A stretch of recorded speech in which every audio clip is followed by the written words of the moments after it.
Hello everyone, मैं हूं advocate Rahul Mishra. आज की वीडियो में आप सभी का स्वागत है। आज मैं आप लोगों को बताने वाला हूं कि अगर आपकी पत्नी ने आपके ऊपर 498 का केस कर रखा है और आपके पास कोई भी एविडेंसेस नहीं है अपने आप को बचाने के लिए, आपकी पत्नी ने आपके ऊपर केस किया, आपके पास कोई सबूत नहीं है, वैसी कंडीशन में आपको लगता है आपको सजा हो जाएगी, लेकिन आप जानते हो कि फॉल्स केस है, झूठा केस है, आपने कोई ऐसा कृत्य किया नहीं है, तो आखिरकार मैं अपने आप को बचाऊं कैसे।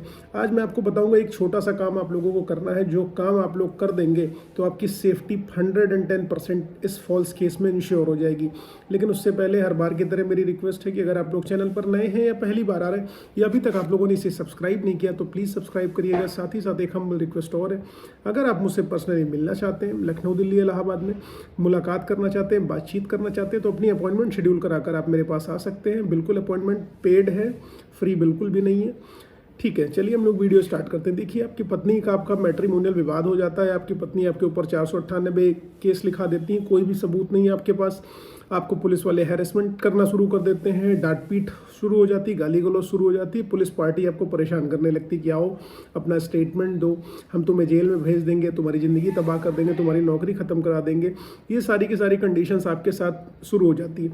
आपने एक चीज़ नोटिस करी होगी, आपकी पत्नी को पता होता है 498 का एक केस उसने आपके ऊपर करा, उसमें आपको जो है कुछ होना नहीं है, आपको कोई भी असर उससे पड़ने वाला नहीं, इसलिए वो क्या करती हैं 498 के साथ डीवी का केस कर देती हैं, 125 का केस कर देती हैं, मेंटेनेंस का, डोमेस्टिक वायलेंस का और अन्य बहुत सारे केस कर देती हैं। ठीक है, ये सारे केस कर देती हैं। तो अब आपको यहाँ पर जो छोटा सा काम करना है वो ये करना है कि आपको कुछ नहीं करना है। सारी की सारी पिटीशंस जो भी उन्होंने फाइल करे हुए हैं, जितने केसेस उन्होंने फाइल करे हुए हैं, वो सारे के सारे केस के पेपर लेने हैं, पिटीशंस लेनी है, उनको थॉरली रीड करना है, खुद रीड करना है, अपने लॉयर साहब के माध्यम से रीड कराना है, अपने वकील साहब के माध्यम से उसको रीड कराना है। जब आप अच्छी तरीके से उसको पढ़ लेंगे, देख लेंगे, समझ लेंगे, ठीक है, तो आपको समझ में आएगा कि कहीं ना कहीं आपकी पत्नी के द्वारा कुछ ना कुछ उसमें कॉन्ट्राडिक्शन उसमें लिखे गए हैं। यानी कि किसी में डेट गलत लिखी गई है, किसी में कुछ और डेट गलत लिखी गई, किसी में कोई और प्लेस लिखी गई है, किसी में किसी और लोगों का नाम दिया हुआ है घटनाक्रम के दौरान कि ये मौजूद थे या ये मौजूद नहीं थे। तो आपको उसमें सारी पिटीशंस में क्या करना है, पढ़नी है अच्छी तरीके से, उसमें कॉन्ट्राडिक्शन निकालना है। जब सारे के सारे कॉन्ट्राडिक्शन आप फाइंड आउट कर लेते हो कि ये मेरे केस में नहीं था, लेट से उसने कहा कि घटना के दिन 10 लोग थे, मान लो उसमें 10 लोग नहीं थे, ठीक है, 1 लोग थे या 2 लोग थे, उनका नाम उसने मेंशन नहीं करा, मतलब उसने कॉन्ट्राडिक्शन दे रखा हुआ है, उसने अलग अलग भिन्नता बना रखी है, हर पिटीशन में कुछ और चीज़ लिख रखी है। तो इस बेसिस पर आपको आपके पास सबूत तैयार हो जाएगा कि आपकी वाइफ वहाँ पर झूठ बोल रही है। अब आपको एक चीज़ ये देखनी है कि उसने जो भी आरोप पत्र लगाया है, जो भी आरोप लगाया हुआ है, उसने उसमें डेट, टाइम, प्लेस मेंशन करी है कि नहीं करी है। अगर डेट, टाइम, प्लेस उसने मेंशन करी है तो ठीक है।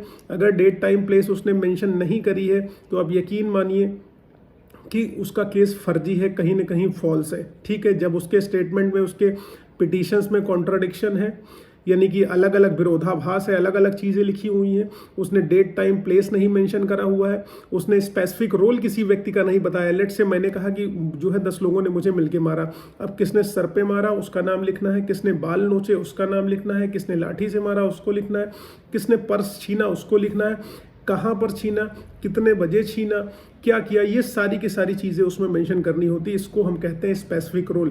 अगर मैंने सामूहिक तौर पे कहा कि 10 लोग आए, मिलकर मारा पीटा, मेरे साथ ऐसा ऐसा किया, तो उसको बोला जाएगा जर्नल एलिगेशन। जहाँ पर जर्नल एलिगेशन होते हैं, मान के चलिए वो केस फॉल्स होता है, लगभग झूठा होता है, उसमें कोई दम नहीं होता। जब स्पेसिफिकली बता दिया गया है एकदम कि इस व्यक्ति ने ये कार्य किया है, सबका स्पेसिफिक रोल अगर असाइन कर दिया अपनी एफआईआर में, तो जानिए कि वो केस सच्चा है। जहाँ पर स्पेसिफिक रोल नहीं हो, जर्नल एलिगेशन हो, डेट, टाइम, प्लेस मिसिंग हो, तो आप और कॉन्ट्राडिक्शन हो स्टेटमेंट में, तो जान लीजिए आपकी वाइफ का केस फर्जी है और आपको यहीं पर एविडेंसेस मिल जाएंगे।